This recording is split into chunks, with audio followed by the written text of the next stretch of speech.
Beveling is something that's really going to stand your work apart, and it's going to make it go from beginner level to advanced level just by getting clean, smooth bevel lines. Now, it's one of the biggest things that people can struggle with is getting choppy, uneven lines, and have to go back and re-bevel a lot of times can slow down their work as well. So I want to walk through a few tips that are going to help you improve your beveling, get better beveling even as a beginner, and start really cleaning up your work. Now for me, beveling is the first step after my swivel knife cuts. Now, if your swivel knife cuts aren't dialed in, that's going to make your beveling that much harder. So if you still need to back up and work on your swivel knife cuts, check down the link in the description below there, and I'm going to put a link to my free Swivel Knife Secrets training guide, and that's going to help you lay that good clean foundation.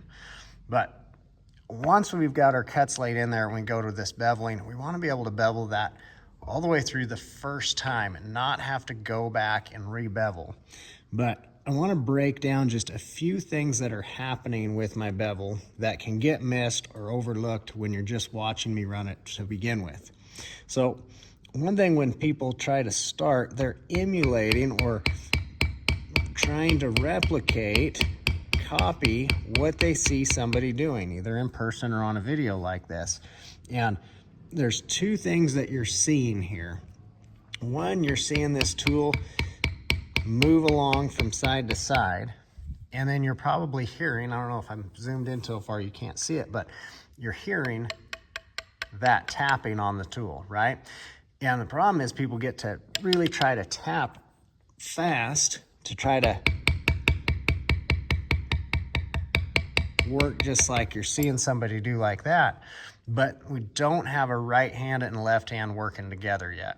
So I want to show you how to get both of these working together so we can get that nice clean line.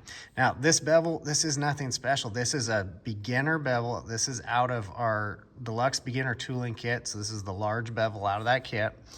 And when I hit this down, every time I strike that tool, it actually needs to pick up and move over, but it's not moving that full tool length.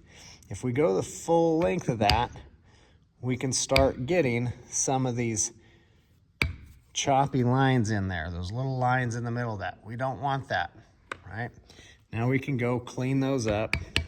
I can tap real light, kind of hit in between there. We can get them cleaned up there, but I just had to re-bevel that how many times? I mean, we all like tool and leather, but let's not take as long as we can for it, right?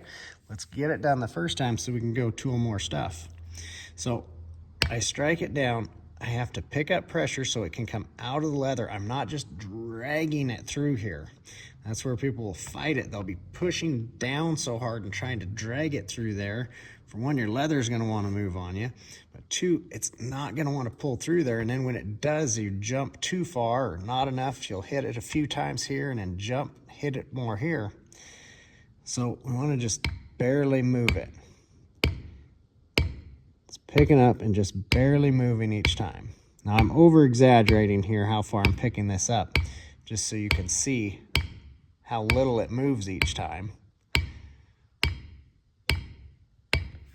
But every time I strike that tool down, the bevel has to pick up and move. Now, I'm also straight up and down as far as left to right goes, okay? If I start tipping this tool,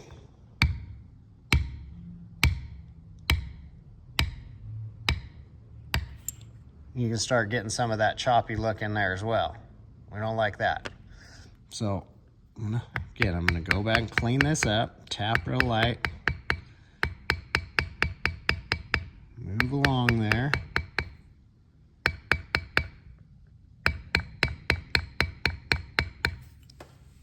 Clean that up some. Now, it's not completely cleaned up, but it's pretty darn good. And I know more of that's gonna clean up as I get done doing my backgrounding and my shading and things like that. But our goal, keep that tool straight up and down. Again, lightening my pressure to where I can just slightly move that tool every time that I strike it down.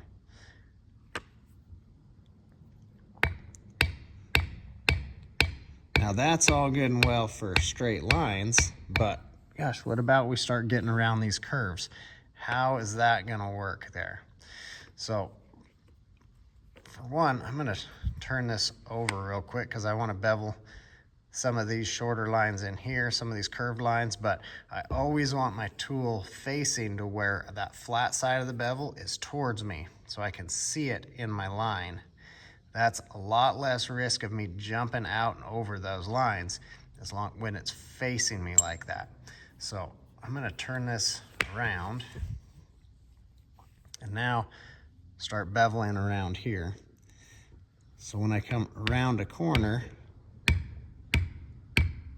do things change? Nope, they don't. We're just barely moving it. Keeping it straight up and down. Tipping right around there. Okay?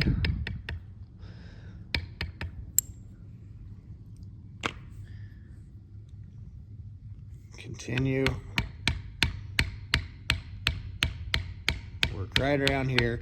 As that line goes to fade off, I can fade my bevel just by lightening how hard I'm hitting as that fades around there. Now, what we talk about these rules, set them in place, right? So we keep it straight up and down, move it just a little bit at a time. They're guidelines more than rules, because sometimes we got to bend the rules slightly. So I want to show you how I would bend the rule to come around a corner like this. On this inside, this gets really tight around in here. So down here, it's not so bad. Down here, I can just bevel right along there. But when I get up inside that curve, that gets a little bit tight for this bevel. If I try to work my way around here, we're gonna get things kind of chewed up in there because the bevel's a little bit big for that curve, right? So you have two options here.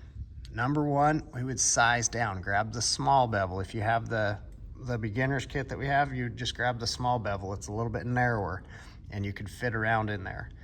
But sometimes people don't have both bevels. Or they just don't want to switch tools and you just want to get by with what you have in your hand.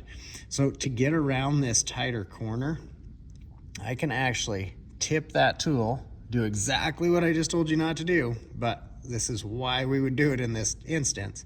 I would tip that tool and I could go really easy around here, barely moving that each time, being mindful that I'm not gouging that corner down in there deep, but that would allow us to get a bigger tool around in this smaller area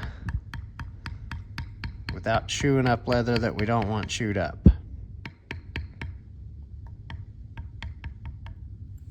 But that can get us around there and make do with the tools we have, or at least the tools we have in hand.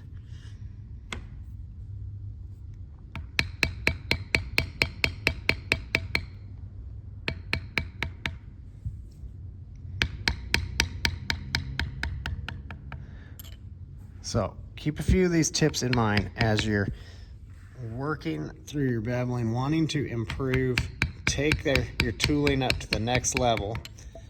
And again, remember that, like I said at the beginning, it's easier to run clean bevel lines on lines that were cut in clean to start with. So if you haven't got it already, be sure to check out that link in the description, if I can talk right now. But that link in the description is going to take you to that free Swivel Knife Secrets training guide to help you lay that good foundation for your beveling.